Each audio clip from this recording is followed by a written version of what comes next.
Hi friends, welcome to my channel stocks corner. ఇవాల్టి market updates క్విక్గా discuss చేద్దాం. Check into the video. ఇవాల్టి market updates కనుక చూసినట్లయితే సెన్సెక్స్ 728 పాయింట్స్ కరెక్ట్ అయ్యి 77,288 దగ్గర క్లోజ్ అయింది.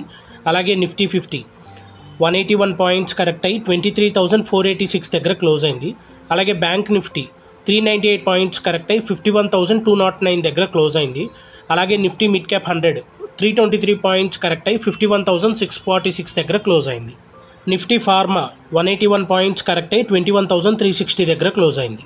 ఇవాళ టాప్ గెయినర్స్ కనుక చూసినట్లయితే సీమెన్స్ 5% పెరిగింది, హెచ్ఏఎల్ 2% పెరిగింది, ఇండస్ఇండ్ బ్యాంక్ 2% పెరిగింది, ఏయూ స్మాల్ ఫైనాన్స్ బ్యాంక్ 2% పెరిగింది. అలాగే టాప్ లూజర్స్ కనుక చూసినట్లయితే మ్యాక్స్ హెల్త్ కేర్ 4% కరెక్ట్ అయింది, ఐఆర్ఈడిఏ ఎరిడా 4% కరెక్ట్ అయింది, ఆర్ఈసి 3% కరెక్ట్ అయింది, బిఎస్సి లిమిటెడ్ 3% కరెక్ట్ అయింది. ఇవాళ మార్కెట్ ట్రెండ్ కనుక మనం చూసినట్లయితే వరుసగా 7 సెషన్స్లో మార్కెట్ ర్యాలీని ఏదైతే కొనసాగించిందో దానికి బ్రేక్ పడ్డట్టు అయింది. సో ఇవాళ సెషన్లో మార్కెట్ ఓపెనింగ్లో కొంచెం స్ట్రాంగ్గా ఓపెన్ అయినప్పటికీ సో దాన్ని ఎక్కువసేపు నిలబెట్టుకోకుండా సో స్టార్టింగ్లోనే కొంతవరకు అన్ని ఇండిసెస్ అని నెగిటివ్లోనే కొనసాగాయి. దీనికి చాలా రీజన్స్ ఉన్నాయి. సో మెయిన్ రీజన్ వచ్చేసి సో ట్రంప్ గారు విధిస్తున్న టారిఫ్స్ అనేవి ఏవైతే ఉన్నాయో అది April 2 నుంచి అమల్లోకి రానున్నాయి. సో ఇది మార్కెట్ సెంటిమెంట్ని ఆల్మోస్ట్ కొంతవరకు ఇబ్బంది పెట్టింది. సో అలాగే డాలర్ వర్సెస్ ఇండియన్ రూపీ సెషన్లో ఇండియన్ రూపీ కొంత వీక్గా ఉన్నది కూడా మరొక కారణమైంది. సో అలాగే క్రూడ్ ఆయిల్ ప్రైజెస్ పెరగడం కూడా మరొక రీజన్ అయింది. సో అలాగే ఏదైతే మనం నిన్న కూడా చూసామో కొంతవరకు ప్రాఫిట్ బుకింగ్ అనేది నిన్న జరిగింది.